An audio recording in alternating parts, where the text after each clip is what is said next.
reuse. So I mentioned those flaps. That's one of the things that enables Starship to help control itself and survive the heat of reentry, which, like we said before, we're expecting that reentry to occur around T plus 49 minutes. So we're getting pretty close here. And what you're seeing here, it looks like the vehicle is sort of moving back and forth. Part of what you're also seeing is one of the cameras, this onboard view that we have, is on the end of a flap. Starship has front flaps and rear flaps in the vehicle. So we've got 4 of those. And oh man, we can see the heating on those flaps as we're starting to re-enter the Earth's atmosphere. This is where the Earth's atmosphere is doing the work to slow us down. Now, like we said, this plasma field is, wow, what a view. We hope to maintain these views throughout. Starship is so big that we're hoping that the plasma field doesn't entirely blanket the entire vehicle. Right now, it is not. The Starlinks are still... brought to you by Starlink. Yeah, the Starlinks are still communicating and still capturing the data and the video that we see here.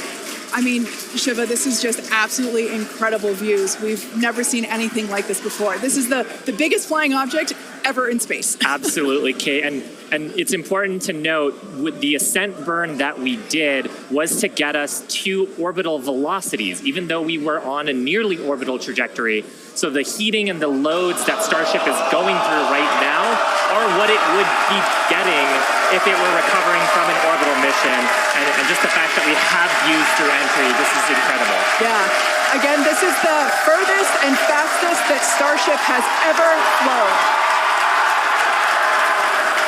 And you can definitely tell by the crowd here in Hawthorne.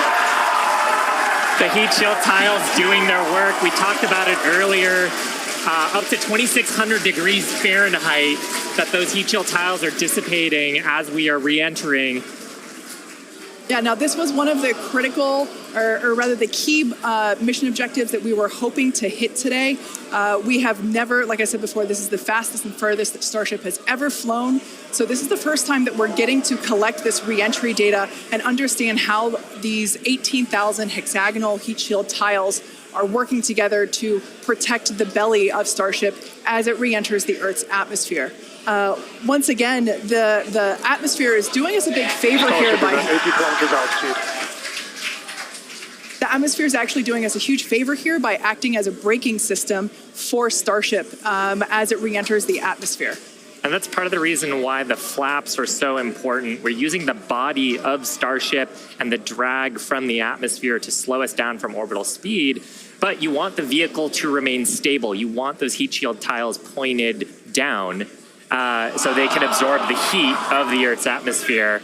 And so that's the purpose that they are serving during the hypersonic phase and then again during the subsonic phase. Absolutely. So like we said, these views are being provided by a couple Starlink